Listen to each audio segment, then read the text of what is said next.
चलिए जानते हैं आज के देश और दुनिया की सिलेक्टेड काम की और महत्वपूर्ण 50 बड़ी खबरों को सिर्फ 10 मिनट में। पर अभी तक आपने इस वीडियो को लाइक नहीं किया तो लाइक कर दीजिए।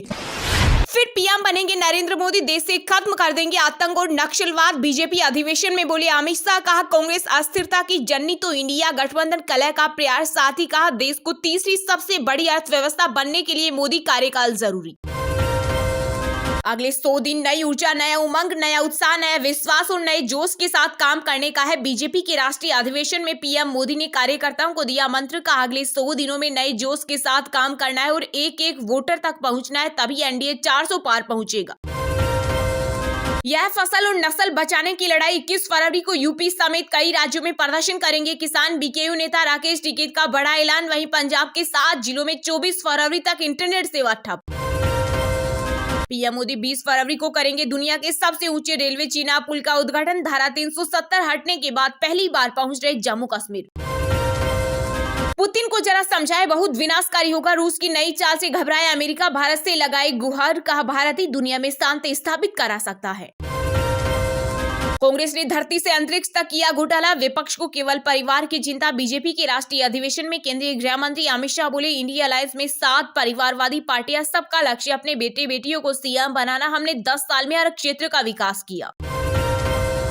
भारत पाक बॉर्डर पर इंडियन एयरफोर्स ने दिखाई ताकत, स्वदेशी तेजस ने तबाह किया दुश्मन का कंट्रोल सेंटर। अपाचे हेलीकॉप्टर ने जमीन से सटकर किया हमला। मोदी सरकार का एमएसपी को कानूनी दर्जा देने का कोई इरादा नहीं। कांग्रेस नेता जीराम रमेश ने किसान प्रदर्शन के बीच केंद्र पर बोला हमला, का सरकार को एमएसपी को कानूनी दर्जा देना चाहिए। मैं कुछ कहूंगी तो कल ईडी मेरे घर आ जाएगी, मुझे बोलने का अधिकार नहीं। लोकसभा चुनाव 2024 से पहले बंगाल की सीएम ममता बनर्जी का बड़ा बयान। कहा देश में संघवाद को पूरी तरह से ध्वस्त कर दिया गया है और कई राज्यों को जीएसटी का उनका हिस्सा नहीं मिल रहा।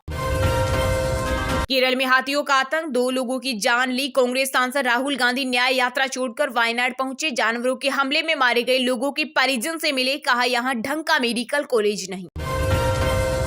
भाजपा अधिवेशन में पीएम मोदी बोले, कांग्रेस देश बांटने में जुटी। कांग्रेस ने सेना पर सवार उठाए, राफेल की राह में भी रोड़े अटकाई। साथ ही कहा तीसरे टर्म में देश को आर्थिक ताकत बनाने का संकल्प लिया, ये मोदी की गारंटी है।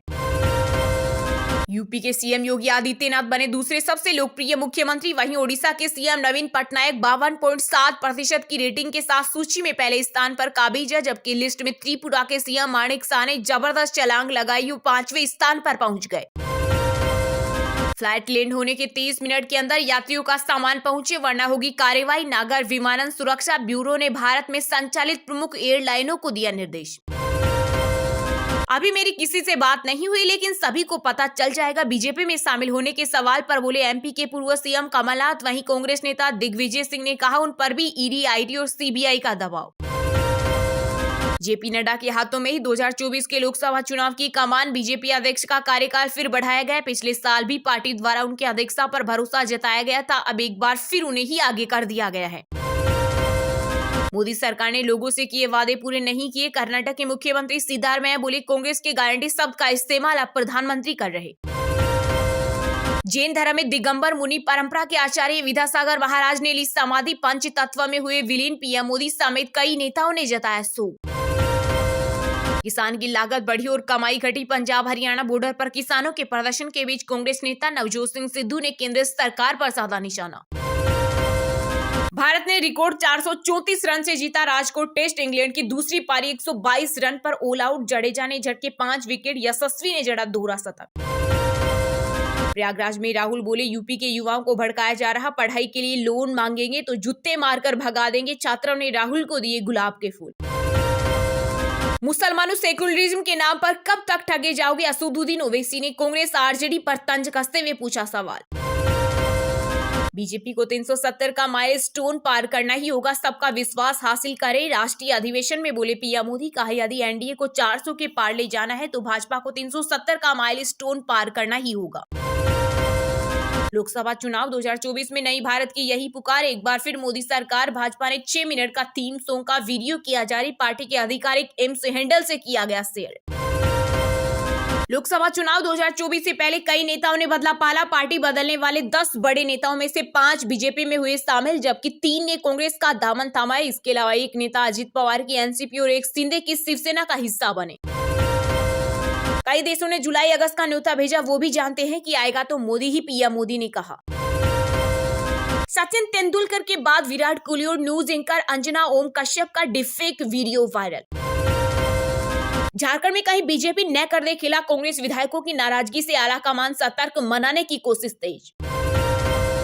पहाड़ी इलाकों में होगी बर्फबारी, उत्तर पश्चिम भारत में नए पश्चिमी विक्षोभ का दिखेगा असर। दिल्ली एनसीआर में आंधी और बिजली के साथ बारिश के आसार, मौसम विभाग ने जारी किया अलर्ट। महाराष्ट्र के ठाणे में 40 ट्रैफिक पुलिस कर्मियों का हुआ ट्रांसफर, बाइक चालकों से रिश्वत लेते हुए वीडियो सामने आने के बाद लिया एक्शन। हिमाचल में अब होगी बड़ी मूवीज की शूटिंग, ऑनलाइन आवेदन के लिए बनेगा वेब पोर्टल, वहीं फिल्म डेवलपमेंट काउंसिल भी होगा स्थापित।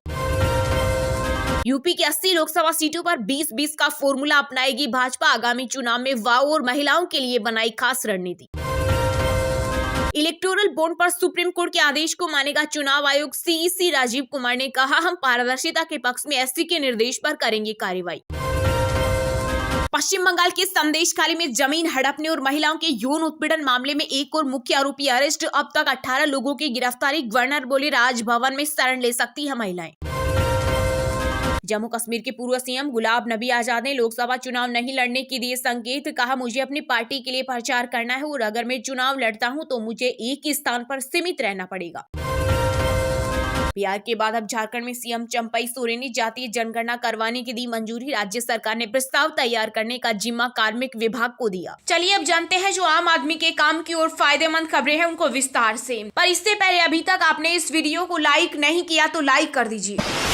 यह फसल और नस्ल बचाने की लड़ाई 21 फरवरी को यूपी समेत कई राज्यों में प्रदर्शन करेंगे किसान, बीकेयू नेता राकेश टिकैत का बड़ा ऐलान। जी हां, किसानों के दिल्ली चलो मार्च के बीच भारतीय किसान यूनियन के राष्ट्रीय प्रवक्ता राकेश टिकैत ने बड़ा ऐलान किया है। यूपी के मुजफ्फरनगर में आयोजित किसान पंचायत में राकेश टिकैत ने कहा कि किसान अपनी मांगों को लेकर 21 फरवरी को उत्तर प्रदेश, हरियाणा, पंजाब और उत्तराखंड में धरना देंगे। टिकैत ने यह भी बताया कि यहाँ हुई पंचायत में एक प्रस्ताव पारित किया है जिसमें संयुक्त किसान मोर्चा से सरकार द्वारा किसानों की मांगे नहीं माने जाने पर 26 और 27 फरवरी को दिल्ली तक ट्रैक्टर मार्च निकालने को कहा गया है। इसके अलावा पंचायत ने हरियाणा और पंजाब में हुई घटनाओं की भी निंदा की है। यह पंचायत संयुक्त किसान मोर्चा और किसान मजदूर मोर्चा द्वारा बुलाए गए किसानों के दिल्ली चलो मार्च के बीच आयोजित की गई थी। मीडिया से बात करते हुए टिकैत ने कहा कि किसानों के हित के लिए टिकैत परिवार के सदस्य किसी भी बलिदान के लिए तैयार है। उन्होंने यह भी कहा कि सिसोली में हुई पंचायत में उत्तर प्रदेश, हरियाणा, पंजाब और उत्तराखंड में भाग के 30 से ज्यादा सदस्यों ने भाग लिया। टिकैत ने कहा कि हम फसलों के लिए एमएसपी की कानूनी गारंटी, स्वामीनाथन समिति की रिपोर्ट को लागू करने, किसानों की कर्ज माफी, लखीमपुरी खीरी हिंसा के पीड़ितों के लिए न्याय, भूमि अधिग्रहण अधिनियम 2013 को बहाल करने और पिछले आंदोलन के दौरान मारे गए किसानों के परिवारों को मुआवजा देने की मांग कर रहे हैं। उन्होंने केंद्र सरकार पर दबाव डालने के लिए किसान पंजाब और हरियाणा के 2 बॉर्डर पर मौजूद हैं।